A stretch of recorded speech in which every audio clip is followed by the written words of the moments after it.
Saluton carai satamicaranoi. Mi esperas che vi ĝuas la eblecon fizike revidiĝi finfine en Greziono. Bedaŭrinde mi ne povas ĉeesti kun vi. Neniu alia membro de la plenumkomitato de SAT estis libera por partopreni dum tiu ĉi semajnfino. Almenaŭ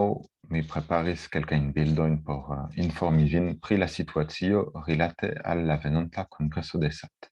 Kaj mi tuj partigos la ekranon por montri tion al vi. Jen.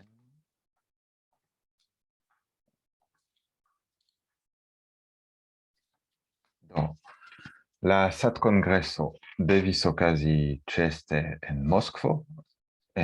kaj kiel vi scias, ĝi estis nuligita pro la militexplodo, kaj estos anstataŭita per reta kongreso, kiu okazos inter la 29 de julio kaj la 1 de aŭgusto 2022. Ĝis la fino de februaro, ni ĉiuj esperis ke ĉeesta kongreso povos okazi en Moskvo, kvankam la indikoj pri streĉiĝo de la situacio kun Ukrainio estis tute videblaj. Sed tamen ĝis la lasta momento homoj komencis aliĝi kaj prepariĝi por denove vojaĝi. Kaj kiam la milito eksplodis,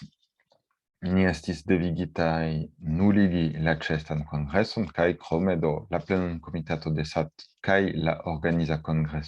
komitato de la kongreso publikigis deklaron, kiun vi povas trovi en la SAT-retejo,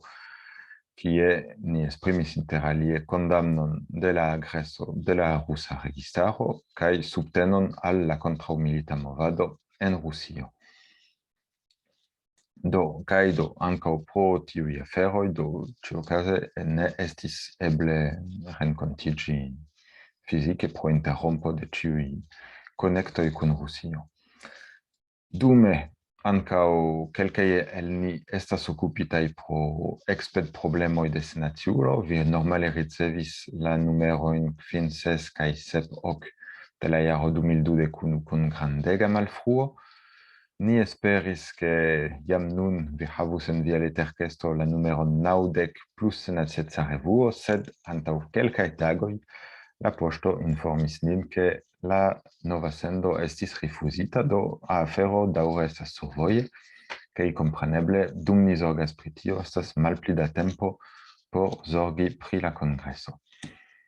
Tamen ni klopodos antaŭeniri kaj nun havas pretan retan aliĝilon, kiun vi povos post kelkaj tagoj jam uzi por mem enskribiĝi en tiu reta kongreso, kaj la ligo estas momente ligo de Google formularo tre longa kaj nefacile kopiebla, simple mi baldaŭ diskonigos ĝin en la dissendolisto de Satamikaro. Inter alie, unu afero kiu gravas se vi decidos aliĝi estas eventuale proponi kontribuon al la programo, ĉar ju pli da proponoj, des pli riĉa estas la programo. Se vi havas emon prelegi aŭ enkondugi debaton pri iu temo, ne hezitu proponiĝi, ĉar ankaŭ surbaze de tio ni konstruos la programon. Por havi ideon pri etoso kaj praktikaj aspektoj de reta SAT-kongreso, prefere ol longe klarigi, mi invitas vin observi mem, kiam vi estos hejme, kiel okazas pere de la spektado de la filmetoj de la kongresoj de la du antaŭaj jaroj. Vi povas vidi ke en 2020, ni registris 20 programerojn, en 2021 ni registris 28 programerojn, la antaŭan jaron estis eĉ pli vigla entuziasmo kaj pli da programeroj, kaj por ĉiuj el ili vi povas spekti ilin rekte en tiu YouTuba kanalo de SAT, kiun vi povas eliri el la ĉefpaĝo de la SAT-retejo, kaj tiamaniere vidi la diversajn tipojn de programeroj, la malfermo, libroprezentoj kaj diversajn prelegojn. Do, specifaĵo de reta kongreso estas ke la partoprenanto estas tutmonda el diversaj partoj de la mondo, do ĉi tie estas la aliĝintoj de la jaro 2020, sed tio donas ideon pri la geografia diseco inter la partoprenantoj, kaj pro tio la programo estas annoncata laŭ horzona sistemo, do Novjorka tempo por pli malpli norda kaj suda Ameriko, Londona tempo kaj Centeŭropa tempo por eŭropanoj kaj Pekina tempo por azianoj kaj oceanianoj eventuale. Alia novaĵo en la ĉiara planita kongreso estas ke ni havos malpli formalajn programerojn por ebligi simple babiladon inter homoj kiuj ne vidiĝis delonge, ĉar eĉ se ni estas devigitaj okazigi retan kongreson, ni bone konscias ke ĉiuj sopiras al fizikaj renkontiĝoj kaj al ĉiuj neformalaj kontakteblecoj kiuj aperas en tiuj aferoj, kaj krome ni kaptos la okazon por instigi la novajn satanojn sin prezenti kaj interŝanĝi inter si kaj kun iom pli spertaj kamaradoj. Kaj do poste sekvos programeroj pli kutimaj, do inter alie la laborkunsidoj, dum kiu oni traktas la diversajn raportojn, kaj la kunsido de la Lea Komitato, kiu rekte koncernas satamikaron, ĉar ĝi estas unu el la leaoj de SAT kune kun SATE, SAT en Japanio, en Koreio kaj la leao en Svedio. Do pri la laborkunsido estas pli malpli kiel en satamikaro, do oni traktas informojn pri la ĝenerala stato de satamikaro, krome estas laborgrupoj pri specifaj temoj, la gazeto Naciulo, la retejo, la eldon kooperativo, la Lea Komitato, kaj ĉe la fino do la kongreso publikigas du dokumentojn, unu kiu estas interna gvidilo por la plenum komitato, kiu estas interna dokumento, do gvidrezolucio, kiu indikas la planitajn taskojn por la venonta agadiaro, kaj la alia estas deklaracio al la ekstera mondo, en kiu oni tre verŝajne esprimos ankaŭ denove kelkajn ideojn pri tiu milito en Rusio, kiu malebligis al ni ĉeeste kongresi. Do rilate programeroj ĝuste, kompreneble pro la contexto, la ĉefa temo de la kongreso estos paco kaj kontraŭmilita aktivado. Tiu rilate do ni esperas ke ni povos havi interŝanĝojn kun kontraŭmilitaj aktivuloj en Rusio. Se vi iom sekvis la okazaĵojn en tutmonda Esperantio, vi scias jam ke homoj kiel Nikolao Gudskov el nia organiza kongreskomitato, kiuj kuraĝas publike esprimiĝi kontraŭ la milito,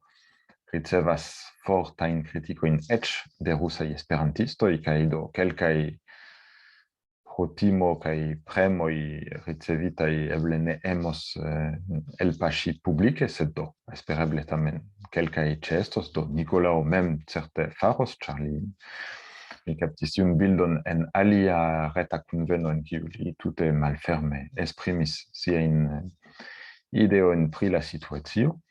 kaj do espereble estos kelkaj aliaj, kaj do kompreneble ni ne restos fokusitaj nur al Rusio, sed ankaŭ traktos la problemon pri kolizio de naciismoj ĝenerale,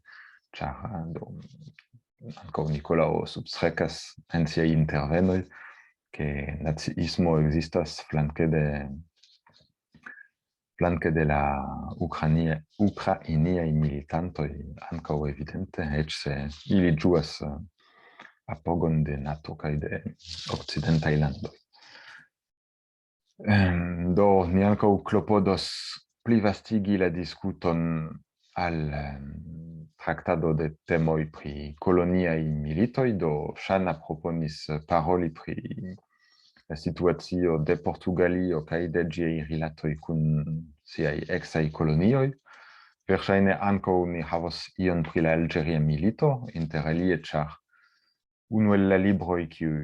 atendas baldaŭan presadon estas la traduko de la libro de Bernard Clavel, La silento de la armilo. giuste pritiu milito, kai la malfacilaggio por soldato readaptigi al civila vivo post-gi,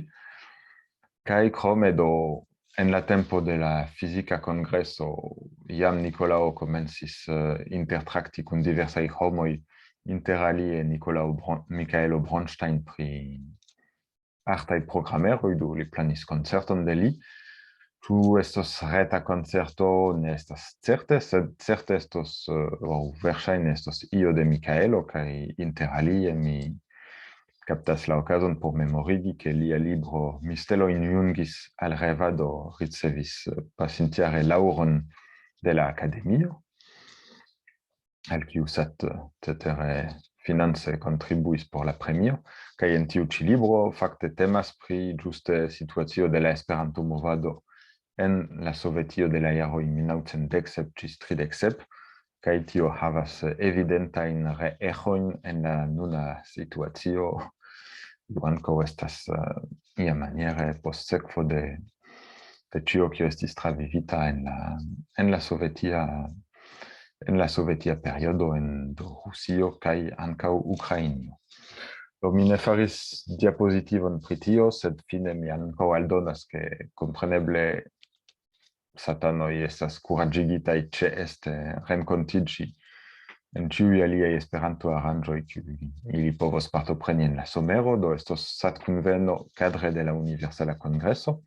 pri kiu Sajoa Escobar organizos la surlokajn programerojn.